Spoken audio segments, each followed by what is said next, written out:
सभी को अभिवादन। बहुत ही हर्ष का विषय है। भगवान कृष्ण की कृपा से, परम जो गुरुदेव के आशीर्वाद से और हमारे सिद्ध साहब की शुभकामनाओं से आज हम भगवद गीता के 12वें अध्याय का प्रारंभ करने जा रहे हैं, जिसका नाम है भक्ति योग। इस अध्याय में अनेक प्रकार के साधनों सहित भगवान की भक्ति का वर्णन करते हुए भक्तों के लक्षण बताए।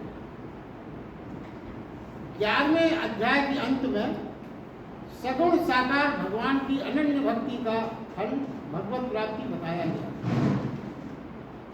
सगुण साकार स्वरूप भगवान के भक्ति को विशेष प्रशंसा भी की गई थी। सब 11वें अध्याय इसमें विष्णु दर्शन आप सबने कल ही चर्चा की उसकी। इस पर अर्जुन के मन में एक सहज जिज्ञासा उठी कि निर्गुण निराकार ब्रह्म की और सगुण साकार भगवान की उपासना करने वालों में दोनों प्रकार के उपासकों में उत्तम उपासक कौन है। सगुण साकार उपासना में और निर्गुण निराकार ब्रह्म की उपासना में, दोनों उपासना में उत्तम कौन है। ऐसी जिज्ञासा के आधार पर अर्जुन के पूछने से ही इस भक्ति योग नामक 12वें अध्याय का प्रारंभ। तो इसके प्रथम 3 श्लोक में जो अर्थ है वो इस प्रकार है। हे भगवान, अर्जुन पूछ रहा है, हे भगवान, जो अनन्य प्रेमी भक्तजन निरंतर आपके भजन व ध्यान में लगे हुए आप सगुण रूप परमेश्वर को अतिश्रेष्ठ भाव से उपासते हैं और जो अविनाशी सच्चिदानंद घन निराकार को ही भी उपासते हैं, उन इन दोनों प्रकार के भक्तों में अति उत्तम योग व्यक्ति कौन है। इस प्रकार के अर्जुन के पूछने पर भगवान श्री कृष्ण भगवान बोले, मेरे मन में एकाग्र करके निरंतर मेरे भजन ध्यान में लगे हुए जो भक्तजन अतिशय श्रेष्ठ श्रद्धा से युक्त होकर सगुण रूप परमेश्वर को भजते हैं, वो मेरे को योगियों में भी अत्यंत उत्तम योगी मान्य है। अर्थात मैं उनको अति श्रेष्ठ मानता हूं। ये भगवान कृष्ण ने इसमें कहा। अब इसके आगे का अपन इस श्लोक का चिंतन करते हैं, क्या तात्पर्य है, क्या मतलब है इन चीजों का। तो देखिए, प्रेम ही भक्ति योग में प्रवेश के द्वार और जगत में, देखिए प्रेम एक ऐसा द्वार है जो भक्ति योग में अनिवार्य है। और प्रेम के बारे में अपन सबको अनुभूति है, सब प्रेम के बारे में जानते हैं। और इसमें क्या है, हमें ये समझना है कि जगत में 2 तरह के आयाम हैं। पहला आयाम क्या है, वह जगत जो हमारी बुद्धि समझता, एक प्रकार का जगत है संसार में, जिन संसारिक चीज़ों को हमारी बुद्धि समझ लेती है। किस प्रकार समझती है, कुछ नियम है, कुछ तर्क है, कुछ गणित है, कुछ निष्कर्ष है, कुछ विवाद है। इन सब सिद्धांतों के आधार पर हम वस्तु को समझ लेते हैं। जैसे वैज्ञानिकों का यही आधार है। वैज्ञानिक जब कोई चीज़ समझाते हैं तो उसमें गणित भी होता है, तर्क भी होता है, नियम भी होते हैं, वो सब आपको बताए जाते हैं हमें। तो देखिए ये नियम है, इस कारण से इस बात को आप सही मानें। तो उसमें पूरा का पूरा किसका निष्कर्ष है, वो सब तो बुद्धि का निष्कर्ष है। जब बुद्धि का उपयोग करके ही वो तर्क बनाए जा सकते हैं, वो नियम और गणित बनाए जा सकते हैं। मगर मित्रों, भगवान ये बता रहे हैं इसमें, ये दूसरा आयाम भी है। वह जगत जो तर्क और नियमों से परे है, एक ऐसा जगत भी है जहाँ कोई तर्क और कोई नियम आप नहीं समझ सकते। वहाँ बुद्धि के माध्यम से कुछ नहीं समझा जा सकता। तो कैसे समझा जा सकता है, हृदय के माध्यम से। उस जगत को, जो दूसरे जगत की चर्चा की, जहाँ कोई तर्क नहीं है, कोई गणित नहीं है, कोई किसी प्रकार का कोई आपको बुद्धि में से समझ में आने वाली बात ही नहीं है, उसको कैसे हृदय के माध्यम से समझा जा सकता है। यहाँ इस जो दूसरा क्षेत्र बनाया गया है, यहाँ अंधा होना ही नेत्र वाला माना। कितनी गंभीर बात है, अंधा होना ही नेत्र वाला माना है। ये अटूट श्रद्धा की बात है यहाँ पे छिपी हुई इस सेंटेंस में। जहाँ मूढ़ होना ही बुद्धिमत्ता है। आप अपना दिमाग मत दिखाइए। हृदय के उस आयाम जगत को यदि आपको सही मानना है तो बुद्धि की जरूरत नहीं है। मूढ़ता ही, जितने आप मूढ़ बन जाएंगे उतनी आपको चीजें समझ में आएंगी, उतनी आप बुद्धिमान हैं। उसके पार अस्तित्व की व्यापकता है जो हम समझ नहीं पाते। इस तरह से जो आयाम है उसको समझ पाना बहुत कठिन है, यही उसकी व्यापकता है। और उसे समझने के लिए क्या चाहिए? उसे समझने के लिए साहस चाहिए, क्योंकि बुद्धि के विपरीत जाने में बड़ा साहस लगता है। कहने में तो बहुत सरल है, बहुत साहस चाहिए, स्वयं को मिटा देने की क्षमता चाहिए। अब मिटा देने का यहाँ तात्पर्य नहीं है कि मिटा दिया मतलब आप समाप्त हो गए, ना। मिटा देने का मतलब पूरी गीता में यही आया है कि जहाँ आपने मैंपन को मिटाया, मैंपन, वहाँ आप मिट गए। ये नहीं है कि आपका शरीर समाप्त हो गया। जब आप एक तर्कशास्त्री ने यही कहा था कि जब हम मिट ही जाएंगे तो फिर क्या भगवान और क्या न भगवान हमारे लिए सब बराबर है। मिटने के बाद हमें किसी चीज़ को समझने की जरूरत ही कहाँ रह जाती है। यहाँ ये तात्पर्य नहीं कि आपकी मृत्यु हो गई और आप मिट गए। मिटने का ज़्यादातर है तब यही समझते हैं मिट गए मतलब मृत्यु हो गई और संसार से चले गए, फिर क्या समझना? फिर तो देखा जाएगा हमने जन्म में जो होगा। अब बात तो इस जन्म की हो रही है, तो ये कहते हैं मिट जाना पड़ता है। मिट जाने का मतलब क्या है? आपका जो अहंकार है, जो मैंपन की दीवारें आपने अपनी चारों तरफ खड़ी कर रखी है, ये मैंने किया, मैंने बनाया, वो सब चीज़ें आप मिटा दो। तो आपने अगर ऐसा किया तो क्या माना जाएगा? ये माना जाएगा कि आप मिट गए। देखिए, जितने भी दरवाजे हैं, किसी भी दरवाजे की आप कल्पना करिए, तो उस दरवाजे से आप बाहर भी जा सकते हैं, उस दरवाजे से आप अंदर भी जा सकते हैं। यही दरवाजा है, इससे आप बाहर भी चले जाओ, आप अंदर भी आए हैं तो इसी दरवाजे से आए। तो दरवाजे जो हैं भीतर भी जा सकते हैं, बाहर भी जा सकते हैं। तो फिर क्या होता है कि नेत्रों से जो दिखता है, जो भी चीज़ हमें नेत्रों से दिखती है, प्रेम बस धीरे धीरे उससे मोह हो जाता है। और यही बाह्य जगत की यात्रा। देखिए क्या है, कंटिन्यूसली अगर आप विचार करें, जो कुछ भी आपको दिखता है नेत्रों से, धीरे धीरे जब निरंतर आप उस चीज़ के संपर्क में आती है वो चीज़, तो क्या होता है? आपको मोह हो जाता है। ये हमने जीवन में सबने ये बात करनी। कोई भी आपको, चाहे वो मकान क्यों ना हो, आपका कार क्यों ना हो, आपका स्कूटर क्यों ना हो, आपकी साइकिल ही क्यों ना हो, घर हो, कोई आपके कपड़े हों, कई बार कपड़े पुराने हो जाते हैं तो भी कहते हैं अरे भाई वो हमारे उस समय का था, उस समय पहनना था, बड़ा मोह हो जाता है।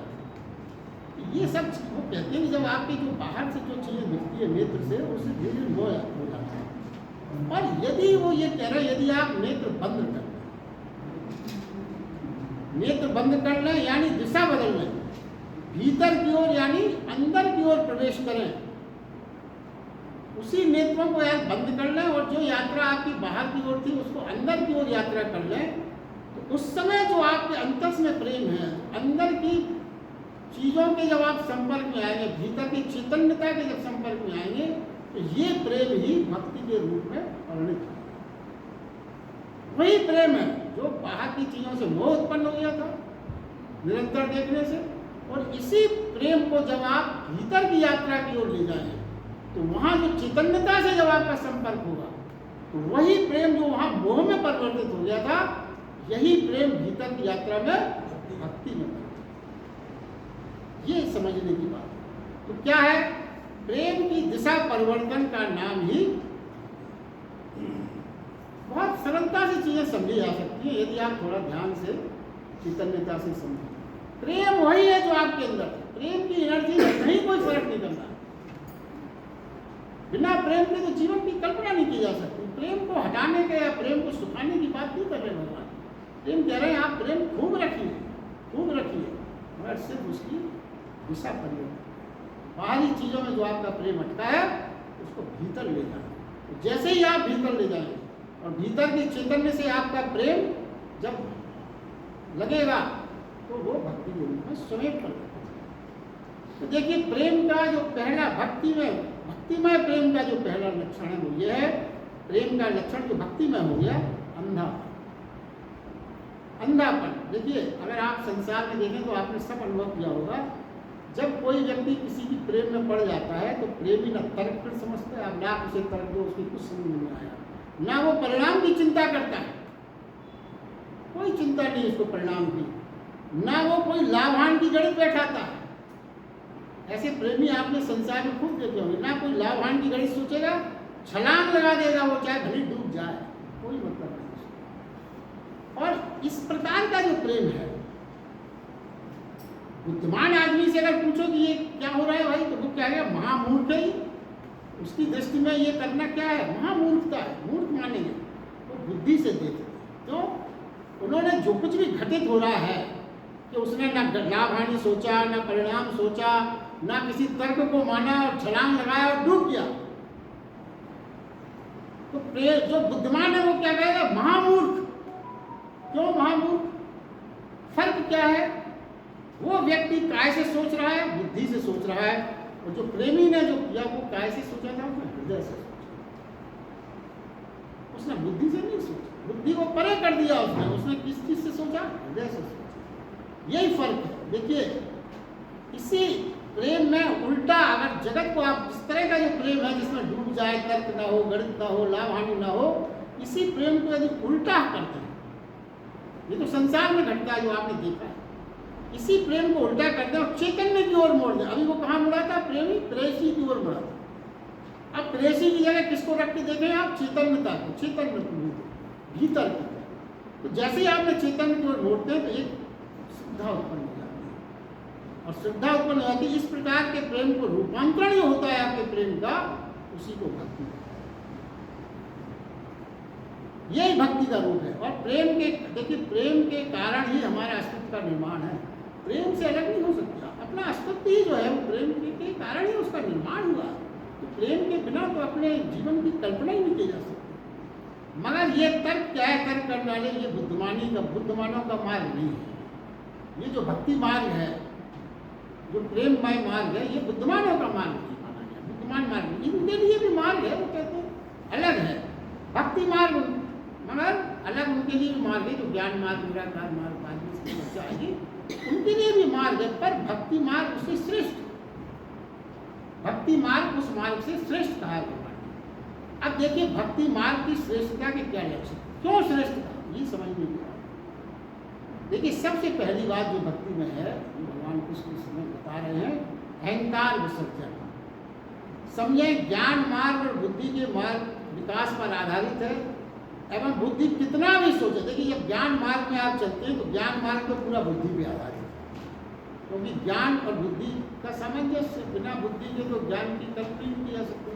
तो ज्ञान मार्ग में जो भी हम आगे बढ़ते हैं, बुद्धि के सहारे ही बढ़ते हैं। तो बुद्धि से जब आप आगे बढ़ा ज्ञान मार्ग में, कुछ भी हो, तो अहंकार से पार जाना कठिन है। उस मार्ग जाते हैं, निर्णय जाते हैं। बहुत कम उदाहरण है जो ज्ञान मार्ग से, जिनकी साधना सफल उंगलियों में गिने जा सकती। मगर क्यों कठिन है, ये बात समझने की। कितना भी सोचे, कठिन इसलिए है कि वहां पर सर्वदा मैं बना रहता है। कैसे बना रहता है? तप करूं, चाहे ध्यान करूं, चाहे अनुष्ठान करूं, जो शास्त्रों का अध्ययन करूं, चाहे पूजा करूं, सब में निश्चित रूप से मैं जुड़ा रहता है। क्या? मैंने ध्यान किया, मैंने तप किया, मैंने शास्त्रों का अध्ययन किया, मैंने अनुष्ठान किया, ये मैं शब्द कॉमन है। तो बहुत बिरले हैं जो इस मैं के होती हुई भी अहंकार को विसर्जन करते हैं। ये नहीं है कि नहीं कर पाते। कुछ लोग हैं, हमारे सिद्ध साहब ऐसे लोगों ने किया है, मगर सब कोई नहीं कर सकता, बहुत कठिन है। इसीलिए इस मार्ग को सबके लिए नहीं बताया गया। तो कुछ भी हो, अहंकार विसर्जन यहाँ पे असंभव नहीं कहा उन्होंने, कठिन जरूर है। क्योंकि ये मानना कि मैं ध्यान मैंने किया, इससे मुक्ति पाना कठिन है, बहुत कठिन है। और भक्ति मार्ग में क्या फर्क होता है? भक्ति मार्ग में प्रारंभ में ही अहंकार का विसर्जन। क्यों? भक्ति मार्ग का प्रारंभ भी समर्पण से होता है, स्वयं के मिटने से। यानी जितना मजबूत मैं होगा, उतनी परमात्मा से दूरी होगी। जितना आपका मैं मजबूत होगा, उतनी परमात्मा से दूरी होगी। और जितना मैं पिघलेगा, गलेगा, उतनी दूरी कम होगी। और भक्ति मार्ग में ये मैं जो है, ये अहंकार है, इसकी दूरी अति शीघ्र मिल जाती है। क्योंकि आपने पहली स्टेज पे ही असहाय बता दिया, अपने आप कमजोर बता दिया। आपने कह दिया, भगवान मुझसे तो कुछ नहीं होता, मुझसे तो कुछ नहीं बनता, मैं तो सिर्फ आपकी भक्ति में आपके प्रति समर्पित हो गया, आपकी नाव पे बैठ गया, आपको जहाँ ले जाना हो ले जाइए, आपकी मर्जी, मुझे जैसा हूँ वैसा मुझे स्वीकार कर लीजिए, मुझ में कोई शक्ति नहीं है कि मैं अपने आप को बदल सकूँ। बस मैं तो आपके चरणों में आ। तो ये आप कब कर पाओगे? ये उद्घोषणा कब हो पाएगी? जब आपका अहंकार। तो ये तो भक्ति मार्ग में, जो ज्ञानी मार्ग में बहुत बहुत कठिनाई के बाद जो स्टेज आती है, वो भक्ति मार्ग में प्रारंभ से ही आती है। ये यहाँ की विशेषता है। और भक्ति मार्ग में प्रारंभ से, भक्ति मार्ग का प्रारंभ ही समर्पण के मिटने से, यानी जित वो हो गया। अब देखिए आगे भगवान कहते हैं योग की एकाग्रता और सरलता और सहजता, ये दूसरा बिंदु है। इसको समझने में बहुत एकाग्रता की आवश्यकता है। देखिए क्या है, भगवान ने भक्ति को श्रेष्ठतम योग कहा। समझे ऐसा क्यों कहा? इसका एक कारण तो आपको बताया गया। दूसरा कारण यह है कि योग कब संभव है। योग कब संभव है? योग की प्राथमिक चीज जो है वो ये कम से कम 2 तो होनी चाहिए, तभी तो योग होगा। 2 संख्या होंगी, 1 + 1 तो दोनों का होना जरूरी है, तभी तो आपका योग जोड़ होगा। 2 चीजें होना आवश्यक है, तभी आप जोड़ करोगे। अब क्या है, जो ज्ञान मार्ग है उसमें क्या है, उसमें योग की तो बेसिक नीड ही नहीं खत्म हो जाती। कैसे? आपने सब में परमात्मा मान लिया। हम भी परमात्मा हैं, जो हमारे साथ जो मित्र हैं, जैसे कल चर्चा हुई थी, परिवारजन हैं, कण कण में पशु हैं, पक्षी कुछ भी हैं, सब में हमें एक परमात्मा के दर्शन है। जब एक परमात्मा के दर्शन का सिद्धांत आ जाएगा तो फिर उसमें योग का तो प्रश्न ही खत्म होगा, क्योंकि सब योग में उसमें तो आप एक ही हो गए। आपने अद्वैत की कल्पना की, तो मगर ये स्टेज आना, ये स्टेज तो बहुत बहुत महत्वपूर्ण है। मगर इस तरह का सोच, कल्पना तो हम कर लेते हैं, हमने भी बड़ी आसानी से कह दिया, मगर क्या सरल है क्या कि आप सब में भगवान के दर्शन कर सकें? आपके घर में जो पशु पले उसमें भी भगवान, आपका नौकर जो काम कर रहा है उसमें भी भगवान, वृक्ष में भी भगवान, पत्नी में भी भगवान, बेटे में भी भगवान। कठिन है, इसलिए योग कठिन है। योग यहाँ होता ही नहीं है तो कठिन है। इसलिए जो मिलन, अब क्या है, परमात्मा से तो मिलन का प्रश्न मिलने वाला है, जिससे ना मिलने वाला है ना वह जिससे मिलना है, दोनों नहीं है यहाँ, क्योंकि सब एक है। ना मिलने वाला है कोई, ना मिलाने वाला है कोई, सब एक ही है, सब परमात्मा है।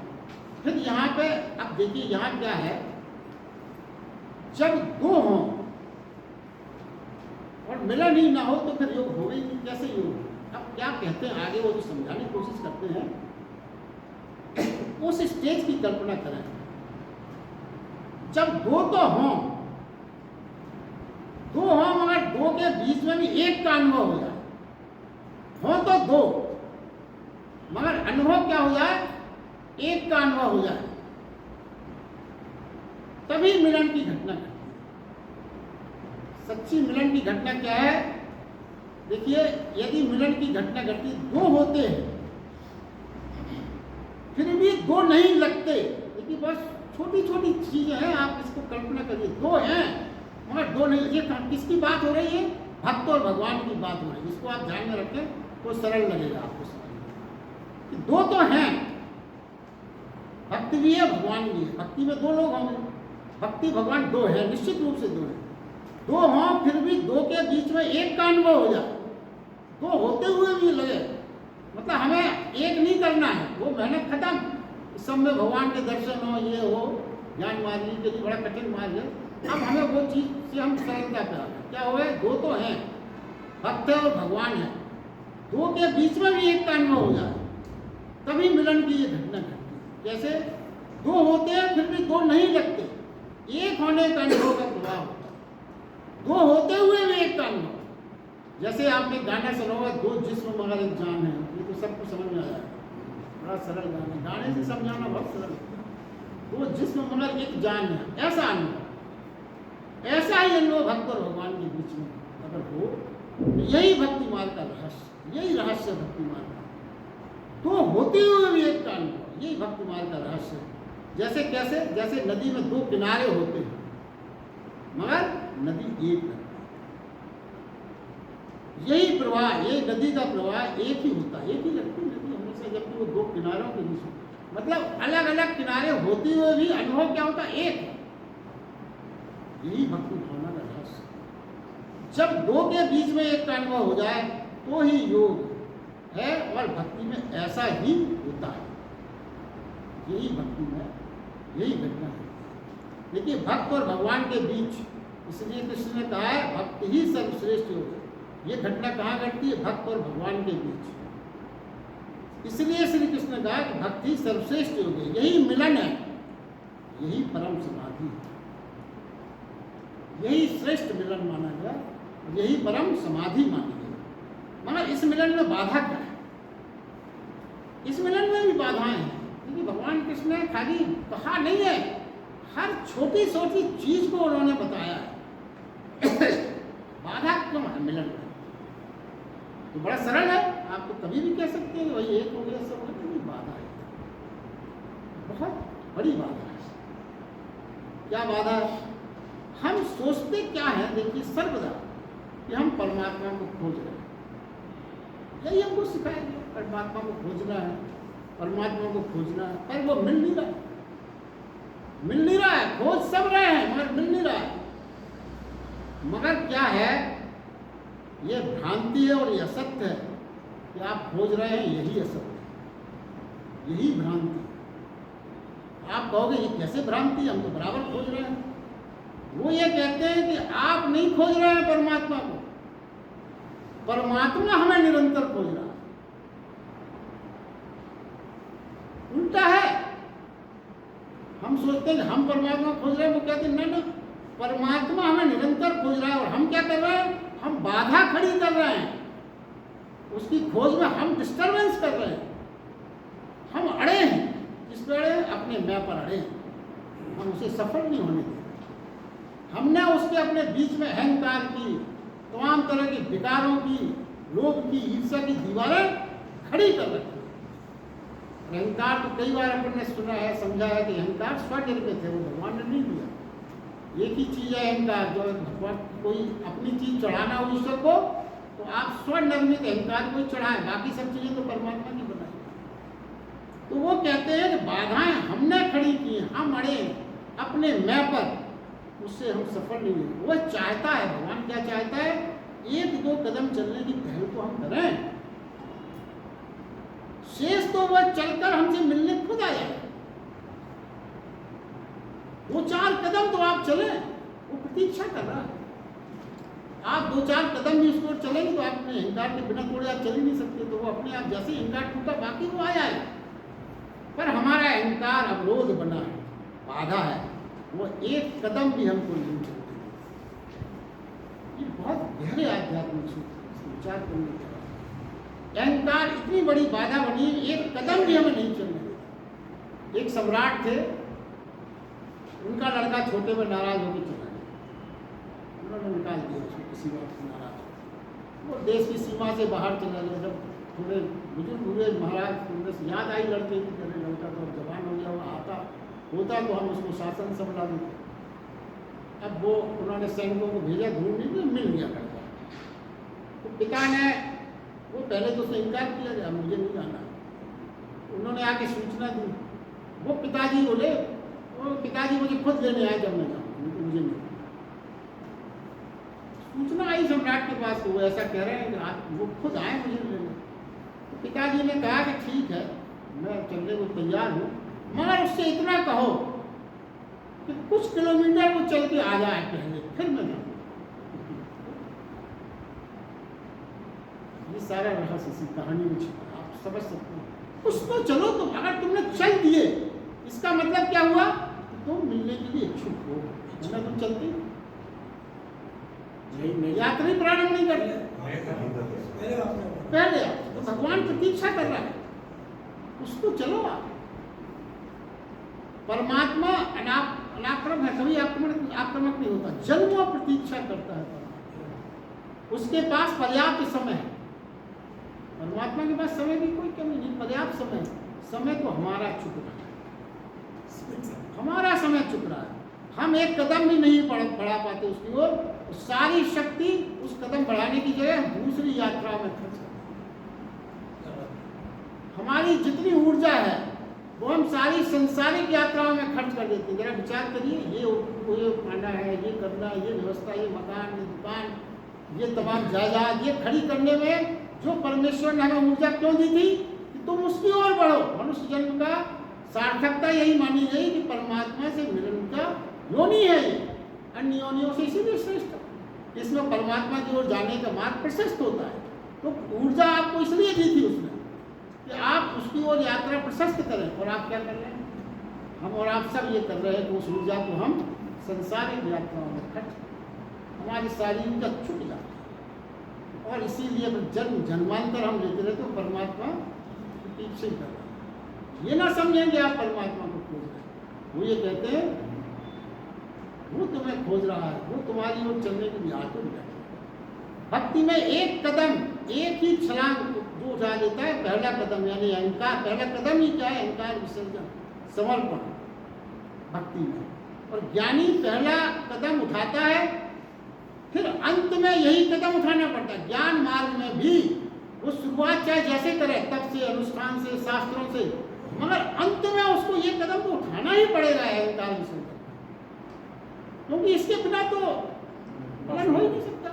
मगर ये कदम जो भक्त पहले शुरुआत में उठा लेता है, ज्ञानी इस कदम को लास्ट में उठाता है। पहले तो वो अपने सब चीज़ों में लगा रहता है। एकांत विसर्जन तो एक कदम उठा लेता है पहले कदम में, और ज्ञानी को लास्ट में उठाना पड़ता है। ज्ञान की पूर्णता ही, देखिए ज्ञान की पूर्णता क्या है? ज्ञान मार्ग जो बहुत कठिन बताया गया, उसकी पूर्णता क्या है? जब ये प्रतीत हो जाए ज्ञानी को कि मैं अज्ञानी हूँ।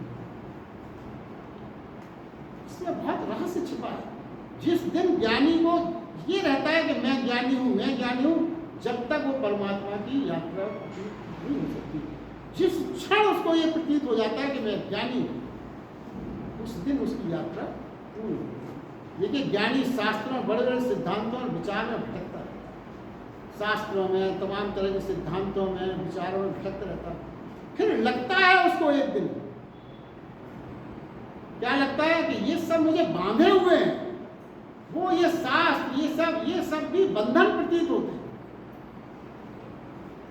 ये सब बंधन हो गए हैं। इसको भूलकर फिर वो इन बंधनों से भी मुक्ति पा जाए, तभी वो अहंकार विसर्जन, उसका अहंकारों को छोड़ पाता है। तो क्या है बुद्धि में? क्या है? बुद्धि से थोड़ा नीचे सरकना, बुद्धि से थोड़ा नीचे सरकना, हृदय के समीप आना। जो आपकी बुद्धि से आप सोच रहे हैं उससे थोड़ा नीचे आइए, सरकिए। कहाँ आइए? आप आइए हृदय के समीप। तभी भक्ति के और सूत्रों का संबंध और संवाद होता है। जब आप हृदय से सोचेंगे तभी आपका संवाद हो पाएगा ठीक से। संवाद क्या है? हृदय, अगर देखिए इसमें एक झंझट ये है कि बुद्धि, आप ये कहा गया कि बुद्धि नहीं मानती, हृदय से समझना पड़ता है। मगर वो ये कहते हैं कि हृदय अगर आपका समझ गया, पहले आप हृदय से सोचना शुरू करते हैं। हृदय की रस धारा जब बहने लगेगी अंदर, फिर धीरे धीरे सिने आपकी बुद्धि भी मान जाए। बुद्धि को हटाया नहीं गया, मगर बुद्धि से अगर आप प्रारंभ करेंगे तब बड़ा कठिन है। मगर अगर आप हृदय से प्रारंभ करेंगे तो वो क्षण जीवन में आ जाएगा जब बुद्धि भी मान लेगी कि चल भाई इसी की बात सही है। ये तो मानेगा नहीं, तो बुद्धि भी फिर सरेंडर कर देती। भक्तों की बुद्धि भी सरेंडर कर देती, फिर वो अवरोध अपने आप विलोपित हो जाता है। जो बुद्धि के शुरुआत में जो हुआ है, बुद्धि का उपयोग भी फिर बाधा नहीं बनता। अब देखिए तर्कों से, वो कहते हैं तर्कों से इस दुनिया में नहीं पाया जा सकता। भक्ति मार्ग में तर्कों की आवश्यकता है। अब देखिए तर्क किस तरह के हैं? जैसे एक पति पत्नी एक कमरे में सो रहे हैं, बहुत भयंकर ठंड है, खिड़की बाई चांस खुली थी, तो पत्नी ने पति से कहा आधी रात को जब बहुत ठंड लगी, अरे उठो, बाहर बहुत ठंड है, खिड़की बंद कर। पति जो था बहुत बड़ा तर्कशास्त्री था, उसने कहा कैसी मूर्ख हो तुम, खिड़की बंद करने से क्या बाहर गर्मी हो जाएगी?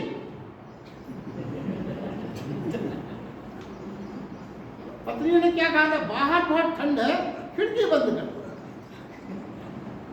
तर्कशास्त्री थे, उन्होंने कहा कैसी मूर्ख है तुम, अरे मैं अपने कमरे की खिड़की बंद कर दूंगा तो बाहर तुम कह रही ठंड में, तो बाहर क्या गर्मी शुरू हो जाएगी? अब बताइए, तर्क का तो कोई, बुद्धि का तो कोई वो कहता है चुपचाप सो जाओ, ये सब संभव नहीं है, मैं फालतू नहीं उठता।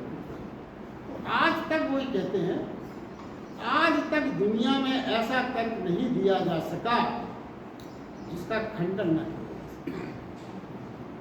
इसीलिए तर्कों में मत पड़े। अगर कोई व्यक्ति किसी तर्क पे है क्योंकि वो विद्वान बहुत समझना, तभी तो तर्क कर रहा है, कभी किसी से तर्क न करें। ठीक है, जैसा भी ये सब ठीक है। क्यों क्यों है कि आप जीतना चाहोगे अपने तर्क से, वो हारेगा नहीं। आओ आओ,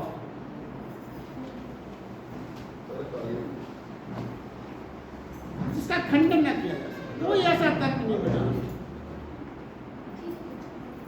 अब देखिए, एक छोटी सी कहानी सुना के और मैं आज का व्याख्यान पूरा करूंगा। एक तर्क वाले थे, जिस तरह की एक कहानी अभी आपको सुनाई, वो भी बड़े दुखवादी तर्कशास्त्री। उनका क्या कहना था, दुनिया बहुत गलत है, दुनिया में सारे दुखी दुखी, यहाँ तो कुछ अच्छा कभी हो ही नहीं सकता। बड़े तर्कशास्त्री थे, ठीक है, उनका अपना तर्क है, सब कुछ गलत ही गलत होता है। और वो बाहर बैठे हुए थे, चाय पी रहे थे मैदान में, हाँ, पत्नी से कहते हैं देखो अपन ये ब्रेड खा रहे हैं, इसके ऊपर मक्खन लगा है, अगर हम ये ब्रेड को फेंकेंगे भी तो ये भी इतना गड़बड़ है दुनिया के, इधर मक्खन लगा है उसी की तरफ गिरेगी वो मट्टी में, इतना गड़बड़ समाज में। पत्नी को बड़ा आश्चर्य हुआ, बोले ऐसा थोड़ी हो सकता है। उसने कहा सत्यनारायण ऐसा जरूरी थोड़ा ऐसा ही हो, बोले नहीं ऐसे ही हो। अच्छा करके देखो। उन्होंने क्या किया, वो ब्रेड पे मक्खन लगाया, मक्खन लगा के उसको हवा में उछाला। उछालने के बाद संयोग बस क्या हुआ कि वो मक्खन ऊपर आ गई। पत्नी बोली देखो तुम माँ कह रहे थे कि ऐसा नहीं ऐसा होगा, कहाँ हुआ? अरे बोले नहीं नहीं नहीं, तुम समझ नहीं पा रहे, गिरी तो ब्रेड सही है, मैंने मक्खन गलत जगह लगा दिया। तो ये जिसको दुख मनाना है, जिसको दुख मनाना है, उसके लिए दुनिया में कोई तर्क, आप कुछ भी तर्क देते हो नहीं मानेगा। चलिए आज के लिए हम यहाँ समाप्त करते हैं।